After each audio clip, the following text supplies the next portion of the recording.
Hello बच्चों।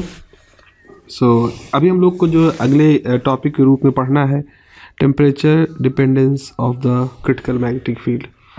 कि अब हम ये देखेंगे कि जो मटेरियल है उसको अगर सुपर कंडक्टर आप बनाना चाहते हो तो सिर्फ आप उसको टेम्परेचर से नहीं देखोगे कि भाई टेम्परेचर उसका हमें क्रिटिकल वैल्यू से कम करते हैं। आपको ये भी देखना होगा कि जिस समय आप उसका टेम्परेचर कम कर रहे हो उस समय उसके ऊपर मैग्नेटिक फील्ड कितनी अप्लाई है, क्योंकि मैग्नेटिक फील्ड भी एक बहुत ही क्रिटिकल रोल निभाती है किसी मटेरियल को सुपर कंडक्टर बनाने में। तो हमें temperature dependence critical magnetic field और उसका टेम्परेचर डिपेंडेंस किस तरह से ये समझना है। देखिए, role of external magnetic field हमें सुपर कंडक्टिविटी पढ़ना है। तो यहाँ पर हमने कहा है कि not only the temperature but also the presence of magnetic field influences the state of superconductivity। यानी सुपर कंडक्टिविटी को सुपर कंडक्टिविटी बनाए रखने के लिए सिर्फ और सिर्फ टेम्परेचर की ही कंडीशन उसके ऊपर अप्लाई नहीं होगी, बल्कि उसके ऊपर एक मैग्नेटिक फील्ड की कंडीशन भी अप्लाई होगी। सो टू फैक्टर्स आर इम्पॉर्टेंट। दो मुख्य हिस्से हैं, पहला है एक क्रिटिकल मैग्नेटिक फील्ड और दूसरा है क्रिटिकल टेम्परेचर। अभी तक मैंने क्रिटिकल टेम्परेचर के बारे में आपको बताया था कि क्रिटिकल टेम्परेचर एक ऐसा टेम्परेचर होता है जिससे कम अगर आप टेम्परेचर रखोगे तो ही आपका मटेरियल जो सुपर कंडक्टिंग स्टेट में ट्रांसफ़र हो सकता है। इससे ऊपर टेम्परेचर होगा तो वो सुपर कंडक्टर नहीं, नॉर्मल मटेरियल रहेगा। अब यहाँ पर एक चीज़ और आ गई, यहाँ पर एक चीज़ क्या आ गई है, यहाँ पर एक चीज़ आ गई है क्रिटिकल मैग्नेटिक फील्ड। तो यहाँ पे लिखा है the state of superconductivity destroyed if either of these parameter become greater than their critical value. तो जो ये दो पैरामीटर हमने बताए हैं HC और TC, यानी क्रिटिकल मैग्नेटिक फील्ड और क्रिटिकल टेम्परेचर, अगर इनमें से कोई भी पैरामीटर, मतलब चाहे टेम्परेचर का चाहे मैग्नेटिक फील्ड का कोई भी पैरामीटर अगर अपनी क्रिटिकल वैल्यू से ज़्यादा हुआ तो इसका मतलब है आपका मटेरियल सुपर कंडक्टर तो निश्चित रूप से नहीं बनेगा। तो हमें इन दोनों पैरामीटरों को समझना है। The state of superconductivity destroyed if either of these parameters become greater than their critical value. Critical value से ज़्यादा नहीं होना चाहिए इनको। अब देखो, the critical value of magnetic field and temperature are related by this formula. ये एक बहुत महत्वपूर्ण फार्मूला है जिस पे आपके न्यूमेरिकल्स आते हैं। यहाँ पर आप देखो HC क्या है, ये किसी जनरल किसी टेम्परेचर T पर क्रिटिकल मैग्नेटिक फील्ड है। ये है 0 केल्विन पर मैग्नेटिक फील्ड। ये है आपका जो टेम्परेचर जिसकी आप स्टडी करना चाहते हो जिस टेम्परेचर पर, और TC है मटेरियल का क्रिटिकल टेम्परेचर जो कि सुपर कंडक्टिविटी बनाने के लिए ज़रूरी होता है। So presence of square term shows the parabolic relation. आप देखो यहाँ पर जैसे पैराबोलिक रिलेशन क्या होता है, y=x²। तो स्क्वायर का टर्म इसके साथ है तो पैराबोलिक रिलेशन होता है। वैसे ही क्रिटिकल मैग्नेटिक फील्ड और टेम्परेचर का स्क्वायर है यहाँ पर। अब अगर हम इस ग्राफ को इस इक्वेशन को अगर हम इस तरह से प्लॉट करना चाहें तो ये हमारे पास प्लॉट आएगा। इस प्लॉट को बहुत ध्यान से देखो, इसमें हमने y एक्सिस पर मैग्नेटिक फील्ड को दिखाया है, x एक्सिस पर टेम्परेचर को दिखाया है, और जैसा कि बताया था कि ये पैराबोलिक शेप का आपका कर्व है जो कि वहाँ स्क्वायर का टर्म है। देखो, जब आपका टेम्परेचर 0 है उस समय आपकी जो मैग्नेटिक फील्ड है इसे कहते हैं critical magnetic field at 0 kelvin, और ये जो टेम्परेचर है इसे कहते हैं क्रिटिकल टेम्परेचर। तो आप देख रहे हो कि आपको मैग्नेटिक फील्ड को, जब आपने मैग्नेटिक फील्ड नहीं लगा रखी है, देखो यहाँ पर इसका मतलब H की वैल्यू भी 0 है। तो जब आपने मटेरियल के ऊपर कोई मैग्नेटिक फील्ड नहीं लगा रखी है तो क्रिटिकल टेम्परेचर कितना है, TC। लेकिन अब एक बात यहाँ पे समझ लो, मान लो TC है 4, सपोज इसको हम कहें, मान लो ये वैल्यू है 4.2 केल्विन। कब? जब मैग्नेटिक फील्ड आपका 0 था। मान लो आपने मैग्नेटिक फील्ड को 1 यूनिट रखा है। 1 यूनिट रखने का मतलब है कि अब आप इसमें से सीधी लाइन खींचो, और अगर आप 4.2 को रखोगे तो देखो दोनों का इंटरसेक्शन पॉइंट कहाँ आ रहा है, यहाँ पर, यानी कि नॉर्मल स्टेट में। तो इसका मतलब ये है कि अगर आपने मटेरियल के ऊपर 0 मैग्नेटिक फील्ड अप्लाई करा था उस समय आपने उसको 4.2 केल्विन तक करा ठंडा, तो वो सुपर कंडक्टर स्टेट में आ गया, ये सुपर कंडक्टिंग स्टेट है। लेकिन जब 4.2 केल्विन पर रखे ही आपने मटेरियल के ऊपर का मैग्नेटिक फील्ड को 1 यूनिट बढ़ा दिया, 1 यूनिट जो भी आप ले रहे हो, गॉस, टेस्ला जो भी ले रहे हो, आपने 1 यूनिट मैग्नेटिक फील्ड बढ़ा दिया।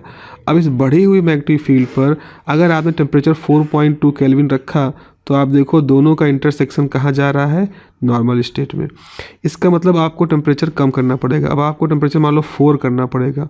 जब 4 करोगे तो आपका intersection point super conducting state में आएगा। अब मान लो आपने इसको 2 कर दिया, 2 यूनिट, अगर 2 यूनिट मैग्नेटिक फील्ड कर दी और आपने टेम्परेचर 4 रखा, तो आप देखो इंटरसेक्शन पॉइंट बिल्कुल यहाँ कट कर रहा है, यानी मटेरियल जस्ट सुपर कंडक्टर बना रहेगा। अगर मैग्नेटिक फील्ड जरा सा इससे ऊपर गई तो ये इंटरसेक्शन पॉइंट नॉर्मल स्टेट में चला जाएगा। तो इस तरह से हम देख रहे हैं कि जैसे जैसे हम मैग्नेटिक फील्ड को बढ़ाते जाते हैं, हमारी जो टेम्परेचर है उसको हमें कम करना पड़ेगा। तो अगर आप मटेरियल के ऊपर मैग्नेटिक फील्ड बढ़ा रहे हो तो आपका क्रिटिकल टेम्परेचर जो होगा वो पहले से कम होगा, तभी आप अपने मटेरियल को इस रीजन के अंदर रख पाओगे। जो रीजन है ये सुपर कंडक्टिंग रीजन है। तो सुपर कंडक्टिंग रीजन में रखने के लिए आपको ये हमेशा देखना पड़ेगा कि मैग्नेटिक फील्ड के साथ आपका टेम्परेचर रीजन के अंदर रहे, और उसको समझाने के लिए हमारे पास ये रिलेशन है जिसका कि हम लोग यूज कर सकते हैं, इसके लिए करते हैं। यहाँ पे लिखा है any temperature below TC the material remains in the super conducting state until applied magnetic field is less than the corresponding magnetic field critical value. यानी कि किसी टेम्परेचर पर मटेरियल, जैसे मान लो टेम्परेचर ये रखा, तो ये सुपर कंडक्टिंग स्टेट में रहेगा बशर्ते उसके ऊपर जो मैग्नेटिक फील्ड है वो इस वैल्यू से कम रहेगा, क्योंकि इससे ज़्यादा होने पर वो फिर मैग्नेटिक फील्ड उसकी सुपर कंडक्टिविटी को लॉस कर देगा।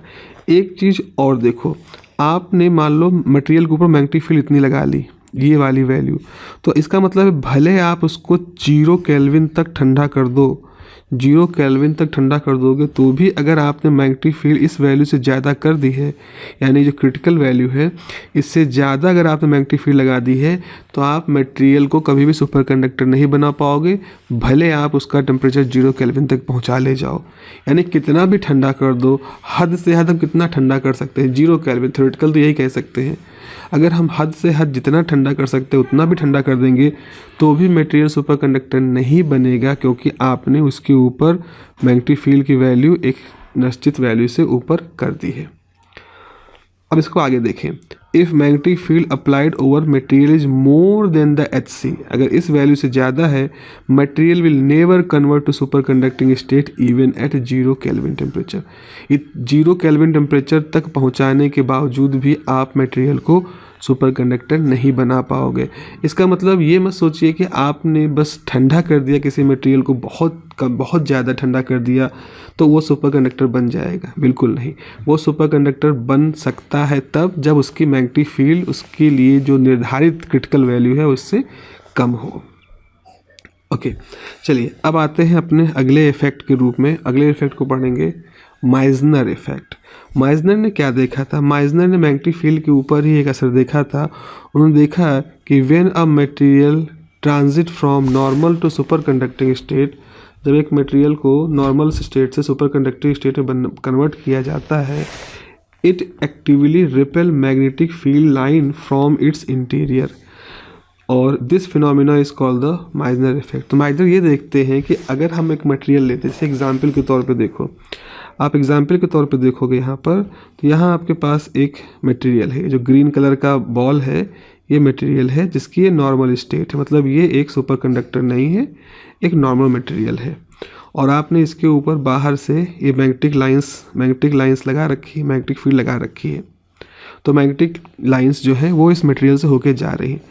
अब आपने इसको ठंडा कर दिया। कितना ठंडा कर दिया? इतना ठंडा कर दिया कि आपका मटेरियल क्या बन जाए, एक सुपर कंडक्टर बन जाए।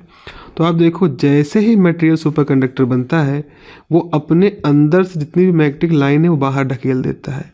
तो अंदर से मैग्नेटिक लाइन होने का मतलब है कि इस मटेरियल के लिए जो मैग्नेटिक इंडक्शन है, ये बी मतलब मैग्नेटिक इंडक्शन जो है वो 0 हो जाएगा। बी 0 होने का मतलब इस सुपर कंडक्टर ने अपने अंदर से सारी मैग्नेटिक लाइन को बाहर कर दिया। तो आप देख रहे हो ये सारी मैग्नेटिक लाइन बाहर की तरफ चली गई, मटेरियल ने ऐसा कर धक्के मार के निकाल दिया बाहर।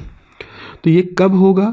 जब मटेरियल सुपर कंडक्टर बन जाएगा। तो वही चीज़ लिखा है, when a material transit from normal state to superconducting state, it actively repel magnetic field lines from its interior, बाहर फेंक देगा। This phenomena is called the Meissner effect. तो आप देखिए यहाँ पर ये इस डायग्राम के द्वारा इसको दिखाया जा रहा है।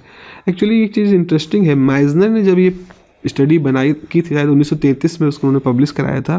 तो जस्ट 2-3 पैराग्राफ में थ्योरेटिकली इसको लिखा था।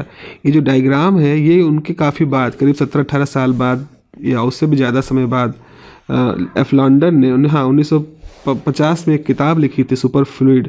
तो सुपर फ्लूइड किताब में एफ लॉन्डन ने इस डायग्राम को यूज किया था और तब से ये डायग्राम हम सब लोग यूज करते हैं। तो ये ओरिजिनल डायग्राम माइजनर का नहीं है, उनके काफ़ी बाद उनके कलीग जो थे उन्होंने लिखा था। तो यहाँ पर देख रहे हो, spelling magnetic line is a property of diamagnetic element, so superconductors are diamagnetic. यहाँ एक चीज़ खास बात यह है कि जो डायामैग्नेटिक मटेरियल होते हैं उनमें गुण पाया जाता है कि वो जब मैग्नेटिक लाइन्स उन पर अप्लाई की जाती है, मैग्नेटिक फील्ड अप्लाई की जाती है, तो मैग्नेटिक लाइन को बाहर की तरफ ढकेल देते हैं। तो यहाँ पर एक मटेरियल जैसे सुपर कंडक्टर में कन्वर्ट होता है वो मैग्नेटिक लाइन को बाहर की तरफ ढकेल देता है। इसका मतलब सुपर कंडक्टर एक डायामैग्नेटिक स्टेट है, डायामैग्नेटिक मटेरियल की तरह से व्यवहार कर रहा है। तो ये एक बड़ी अच्छी सी प्रॉपर्टी थी, बहुत ही यूनिक प्रॉपर्टी है। तो हमारे पास दो प्रॉपर्टी आ गई कि जब एक मटेरियल सुपर कंडक्टर बनता है तो पहली बात तो उसका रेजिस्टेंस जीरो हो जाता है, दूसरा उसके अंदर का मैग्नेटिक इंडक्शन जीरो हो जाता है। और रेजिस्टेंस जीरो होने का मतलब है उसकी कंडक्टिविटी इनफाइनाइट हो गई, और बी जीरो होने का मतलब है मटेरियल डायामैग्नेटिक हो गया। तो सवाल आपसे पूछते हैं कि दिखाइए कि ये दोनों प्रॉपर्टी अलग अलग है, मतलब मटेरियल का डायामैग्नेटिक होना एक अलग बात है और मटेरियल का रेजिस्टेंस जीरो हो जाना एक अलग बात है। ऐसा नहीं है कि रेजिस्टेंस जीरो होने की वजह से ही बी जीरो हो जाता है, ऐसा प्रूफ करना है आपको। तो कैसे प्रूफ करोगे? By the electric theory of material, अगर बी मैग्नेटिक इंडक्शन है, एच मैग्नेटिक इंटेंसिटी है, एम मैग्नेटाइजेशन है, तो हम एक रिलेशन लिख सकते हैं B बराबर म्यू टाइम एच एम। ये इलेक्ट्रोमैग्नेटिक थ्योरी का एक इक्वेशन है जो किसी मटेरियल के साथ जितने तरह के चुंबकीय व्यवहार हो सकते हैं उनको रिलेट करता है। मैग्नेटिक इंडक्शन, मैग्नेटिक इंटेंसिटी और मैग्नेटाइजेशन, ये तीन तरह के बिहेवियर हैं जो कि किसी मैग्नेटिक मटेरियल के साथ जुड़े होते हैं। तो तीनों का रिलेशन इक्वेशन नंबर 1। माइजनर ने दिखाया कि जैसे सुपर कंडक्टर बनता है तो उसका मैग्नेटिक इंडक्शन जीरो हो जाता है। तो यानी इक्वेशन नंबर 1 में आपने बी की वैल्यू को जीरो कर दिया। अब राइट साइड में म्यू नॉट बचा, एच बचा, एम बचा। म्यू नॉट तो फ्री स्पेस की परमेबिलिटी होती है, उसकी एक न्यूमेरिकल वैल्यू होती है, जीरो नहीं होता। तो म्यू नॉट तो जीरो नहीं है, तो इसका मतलब एच प्लस एम, यानी कि एच प्लस एम ये जीरो होगा, यानी कि एच जो होगा वो माइनस एम होगा। एक रिलेशन हमने यहाँ पे निकाल लिया। अब एक हम और डेफिनेशन देते हैं, एक और पैरामीटर होता है मैग्नेटिक ससेप्टिबिलिटी। ये मैग्नेटिक ससेप्टिबिलिटी को काई से रिप्रेजेंट करते हैं। ये असल में m और h का रेशियो होता है। तो हमने देखा कि m और h माइनस से रिलेटेड है, तो अगर आप m/h करोगे तो इसका मतलब ये -1 आ जाएगा। दोनों का मैग्नीट्यूड लोगे तो -1 आपको मिलेगा। तो इस तरह से हम एक प्रॉपर्टी देख लेते हैं मैग्नेटिक ससेप्टिबिलिटी। और मैग्नेटिक ससेप्टिबिलिटी मैग्नेटिक थ्योरी में इस बात को रिप्रेजेंट करता है कि अगर मैग्नेटिक ससेप्टिबिलिटी 1 है तो वो फेरोमैग्नेटिक होगा, और अगर या फेरो या पैरा होगा, और अगर मैग्नेटिक ससेप्टिबिलिटी माइनस है तो डायामैग्नेटिक होगा। तो इस तरह से ये तो हमने प्रूफ कर दिया कि जो हमारा सुपर कंडक्टर होता है जिसके लिए बी जीरो होता है वो एक डायामैग्नेटिक मटेरियल होता है। काई -1 होने इसका मतलब है कि वो एक डायामैग्नेटिक मटेरियल होता है। तो सुपर कंडक्टर्स क्या होते हैं? एक डायामैग्नेटिक मटेरियल होते हैं। ये प्रूफ हो गया। अब हम देखते हैं ये चीज़ कि डायामैग्नेटिक का होना का मतलब नहीं कि रेजिस्टेंस का जीरो हो जाना। ये दोनों अलग अलग प्रॉपर्टी। कैसे प्रूफ करोगे? वेक्टर फॉर्म में हम देखते हैं कि ओम्स लॉ जो होता है वो ऐसे लिखा जाता है, J बराबर कंडक्टिविटी टाइम इलेक्ट्रिक वेक्टर। अब देखो कंडक्टिविटी जो होती है वो 1/ρ होती है। तो कंडक्टिविटी को हम रेजिस्टिविटी का रेशियो कहते हैं, कंडक्टिविटी ज़्यादा रेजिस्टिविटी कम। तो इसका मतलब है कि 1/ρ लिख सकते हो। तो यहाँ से आप तिरछा गुणा कर दोगे, E बराबर ρ टाइम J। अब हमने देखा है कि सुपर कंडक्टिविटी का मतलब क्या है? रेजिस्टिविटी का जीरो हो जाना। तो अगर रेजिस्टिविटी जीरो हो जाएगा तो इसका मतलब E की वैल्यू जीरो हो जाएगी। फैराडे लॉ देखो, फैराडे लॉ क्या कहता है? फैराडे लॉ कहता है कि डेल क्रॉस E बराबर होता है -∂B/∂t। तो अगर हमने लेफ्ट साइड में E जीरो कर दिया तो हो जाएगा -∂B/∂t जीरो। किसी कांस्टेंट का ही डेरिवेटिव जीरो हो सकता है, तो इसका मतलब B कांस्टेंट आना चाहिए। तो आप देखो अगर हम रजिस्टिविटी की जीरो की प्रॉपर्टी को लगाएं सीधे थ्योरी पे, तो उसके हिसाब से सुपर कंडक्टिंग मटेरियल के लिए बी हमेशा कांस्टेंट होना चाहिए। लेकिन माइजनर ने दिखा दिया था एक्सपेरिमेंटली कि जो बी होता है वो हमारा जीरो हो जाता है डायमैग्नेटिक बिहेवियर की वजह से। तो इसका मतलब है कि रेजिस्टेंस के जीरो होना एक अलग तरह की प्रॉपर्टी शो कर रहा है, लेकिन डायमैग्नेटिक होना एक अलग तरह की प्रॉपर्टी शो कर रहा है। तो ये दोनों तो इंडिपेंडेंट प्रॉपर्टी है। रेजिस्टेंस का जीरो होना ये इंडिकेट नहीं करता कि मैग्नेटिक फील्ड भी मटेरियल के अंदर जीरो होगी। रेजिस्टेंस का जीरो होना is something else, magnetic field का जीरो होना, मैग्नेटिक इंडक्शन का जीरो होना इज समथिंग एल्स। हाँ, ये चीज़ सही है कि ये दोनों ही प्रॉपर्टी आपके सुपर कंडक्टर के साथ जुड़ी हुई है। तो इसका मतलब है zero resistivity of material and perfect diamagnetism are two independent property of the superconductors. इसको हमने इसीलिए मार्क कर दिया है कि ये आपको याद रखना है कि सुपर कंडक्टिविटी के अंदर रेजिस्टेंस का जीरो होना एक अलग चीज़ है और सुपर कंडक्टिव के अंदर डायमैग्नेटिक का प्रॉपर्टी होना एक दूसरी इंडिपेंडेंट प्रॉपर्टी है। ओके, अब आते हैं अपने अगले टॉपिक पर जिसका कि नाम है परसिस्टेंट करंट। परसिस्टेंट करंट का मतलब ये होता है कि ऐसी करंट जो लंबे समय तक बनी रहे। परसिस्ट का मतलब ये होता है लंबे समय तक टिके रहना, रुके रहना। देखो परसिस्टेंट करंट का कॉन्सेप्ट क्या है। हालांकि परसिस्टेंट करंट का जो लॉजिक है ये सबसे पहले ओम्स ने ही दिया था जब उन्होंने सुपर कंडक्टिविटी डिस्कवर की थी सबसे पहली बार। तो रेजिस्टेंस जीरो होता है, इसको एक्सपेरिमेंटली शो करने के लिए उन्होंने कई तरीके अपनाए थे। एक तो जो मरकरी का तार बनाया था, उसी तार की रेजिस्टेंस नाप करके जीरो करीब उन्होंने बताया। उसके अलावा एक और तरीका था, उन्होंने कहा कि देखो ऐसा करते हैं, हम सुपर कंडक्टिंग तार का, चूँकि तार के साथ वो काम कर रहे थे, तो सुपर कंडक्टिंग तार का एक रिंग बना लेते हैं। ठीक है, तार को गोल जोड़ दिया, रिंग बन गया। अब मटेरियल को हमने अभी ठंडा नहीं किया है, तो क्या हुआ, आपकी जो मैग्नेटिक लाइंस हैं वो आराम से उस मटेरियल से होकर गुजर रही हैं। यानी कि टी की वैल्यू आपने अभी क्रिटिकल टेम्परेचर से ज़्यादा रखी है तो मटेरियल सुपर कंडक्टर नहीं है। The moment material super conductor बनेगा, जैसे उसका टेम्परेचर रखोगे उसी समय क्या होगा, जो मैग्नेटिक लाइन है वो माइजनर इफेक्ट के हिसाब से उससे बाहर ढकेल दी जाएंगी। तो देखो जो मैग्नेटिक लाइन गुजर रही थी वो दाएँ बाएँ मैग्नेटिक लाइन को भेज देंगी, तो अब मटेरियल से कोई मैग्नेटिक लाइन नहीं गुजरेगी, लेकिन अभी भी मैग्नेटिक फील्ड यहाँ पर अप्लाई हो रही है। अब आप क्या करो, अचानक से यहाँ बी जीरो कर दो, बाहर एच जो है उसको जीरो कर दोगे। जैसे जीरो करोगे वैसे क्या होगा, ये जो मटेरियल है ये अपने ऊपर लगने वाली मैग्नेटिक फील्ड, अब उसको दिखाई पड़ेगा कि अभी तो मैग्नेटिक फील्ड अप्लाई हो रही थी, फिर मैग्नेटिक फील्ड जो है समय के साथ बिल्कुल से चेंज हो गई। तो हम पाएंगे कि जैसे मैग्नेटिक फील्ड टाइम के साथ चेंज होगी, डेल क्रॉस ई प्रॉपर्टी की वजह से वहाँ पर एक इलेक्ट्रिक फील्ड इंड्यूस होगी और वो इलेक्ट्रिक फील्ड इस सर्किट के अंदर एक करंट डेवलप कर देगी। ठीक है ना, तो यानी कि रिंग लिया और रिंग में हमने करंट कैसे इंड्यूस कराई, रिंग में करंट इंड्यूस कराने के लिए हमने उसके साथ जो मैग्नेटिक फ्लक्स था उसमें चेंज किया। अब जैसे ही करंट इसके अंदर बहना शुरू करेगी तो करंट अपनी खुद की एक मैग्नेटिक फील्ड इस रिंग के चारों तरफ बना लेगी। समझो लॉजिक, सबसे पहले हमारे पास रिंग थी, उसके चारों तरफ मैग्नेटिक फील्ड था, रिंग को सुपर कंडक्टर किया और मैग्नेटिक फील्ड को जीरो कर दिया। द मोमेंट आपने ऐसा किया तो जो रिंग का एरिया है इससे गुजरने वाला जो मैग्नेटिक फ्लक्स है वो बदल जाएगा। मैग्नेटिक फ्लक्स बदलने की वजह से इस रिंग के अंदर एक फैराडे लॉ के हिसाब से इंड्यूस्ड इफेक्ट डेवलप होगा और उस इंड्यूस्ड इफेक्ट की वजह से एक इलेक्ट्रिक फील्ड डेवलप होगी। वो इंड्यूस्ड इलेक्ट्रिक फील्ड इस रिंग के अंदर एक करंट को जनरेट कर देगी, जो करंट इस कॉइल के अंदर घूमती रहेगी और करंट अपने साथ खुद की एक मैग्नेटिक फील्ड डेवलप कर लेगी। अब हम ये कैसे साबित करेंगे कि रिंग के अंदर करंट है, तो हम ये साबित करने के लिए रिंग के चारों तरफ जो मैग्नेटिक फील्ड है इसको डिटेक्ट करेंगे। मैग्नेटिक फील्ड को डिटेक्ट किया जा सकता है अलग अलग तरह के इंस्ट्रूमेंट से। तो जो रिंग के अंदर करंट है इसका मतलब उसकी मैग्नेटिक फील्ड है, जब तक ये करंट बनी रहेगी मैग्नेटिक फील्ड बनी रहेगी। तो लोगों ने देखा ये कि जब इवन ऑन्स ने देखा कि जब आप इस तरह की मैग्नेटिक फील्ड को बनाए रखते हैं, इस तरह के करंट को उसके अंदर बनाए रखते हैं, तो जो मैग्नेटिक फील्ड है काफ़ी लंबे समय तक एग्जिस्ट करती है। यानी कि वो करंट इस कॉइल के अंदर बिना किसी बैटरी के घूम रही है, क्योंकि वो एक बार सेट हो गई है। अब उसको रोकने के लिए कोई रेजिस्टेंस तो इसके अंदर है नहीं, इसीलिए करंट इसके अंदर लगातार घूम रही है। ठीक है, और इस घूमती हुई करंट को हम परसिस्टेंट करंट कहते हैं। अब इसी चीज़ को देखो यहाँ पे लिखा है, ring of super conducting material is cooled in magnetic field from temperature above Tc to below Tc।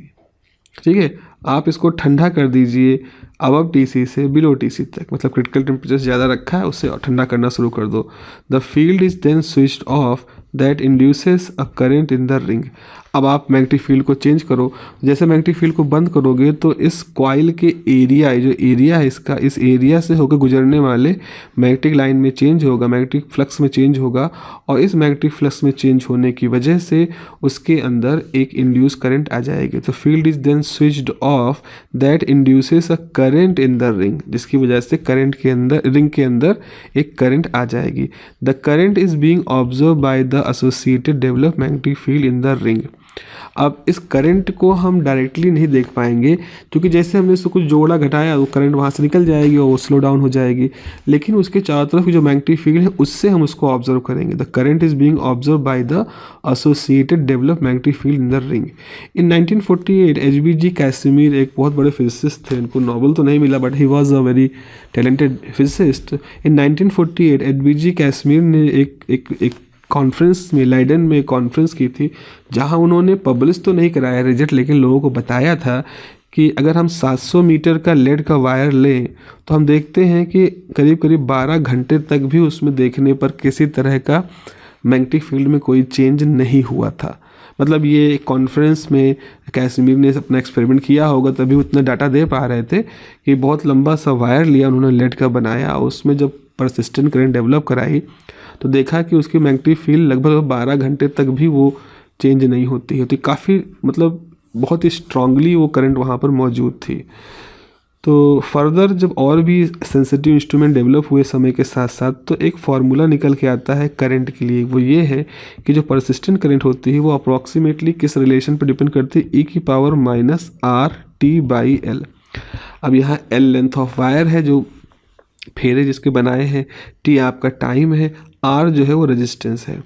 तो यहाँ पर जो R है इसकी वैल्यू जब अब सब सारे एक्सपेरिमेंट किए गए, TI को मेजर किया गया, तो R की वैल्यू जो रूम टेम्परेचर पर रेजिस्टेंस होता है वायर का, उससे 10⁻17 टाइम छोटा रेजिस्टेंस था। तो आप सोच सकते हो कि रूम टेम्परेचर पर अगर 10 ओम का वायर लिया है तो उसका रेजिस्टेंस जो था वो 10⁻17 टाइम घट चुका था। तो इसका मतलब है कि R जो है वो नियर, अब भाई किसी चीज़ को 10⁻17 से डिवाइड कर दोगे तो वो R की वैल्यू कितनी आ जाएगी, 0.00000 होगी, यानी कि लगभग 0 के बराबर हो जाएगी। तो इस तरह से ये देख पा रहे थे कि परसिस्टेंट करंट परसिस्ट क्यों करती है। परसिस्टेंट करंट होने का एक सीधा सा मतलब ये है कि मटेरियल ने सुपर कंडक्टिविटी को अडॉप्ट कर लिया है, मटेरियल हमारा सुपर कंडक्टर बन गया है, अदरवाइज़ और कोई इसका ऑप्शन नहीं है इसको समझाने का। तो इस तरह से ऑन्स जो होते हैं वो दो तरीक़ों से इस बात को समझाते हैं रेजिस्टेंस को कम होना। एक तो डायरेक्ट मेजरमेंट जो होता है मरकरी का, जो कि थोड़ा सा एक्सपेरिमेंटली उसको अचीव करना मुश्किल वाले काम था, लेकिन एक दूसरा उन्होंने तरीका जो अपनाया था वो इस तरह के परसिस्टेंट करंट को रिफ्लेक्ट करके, परसिस्टेंट करंट को दिखा करके उन्होंने इसको बताया था। तो इस तरह से ये पूरा पोर्शन हमारे पास कंप्लीट हो जाता है। ठीक है, अगले पोर्शन में हम लोग बात करेंगे टाइप 1 सुपर कंडक्टर और टाइप 2 सुपर कंडक्टर की, और फिर उससे कुछ एप्लीकेशन की।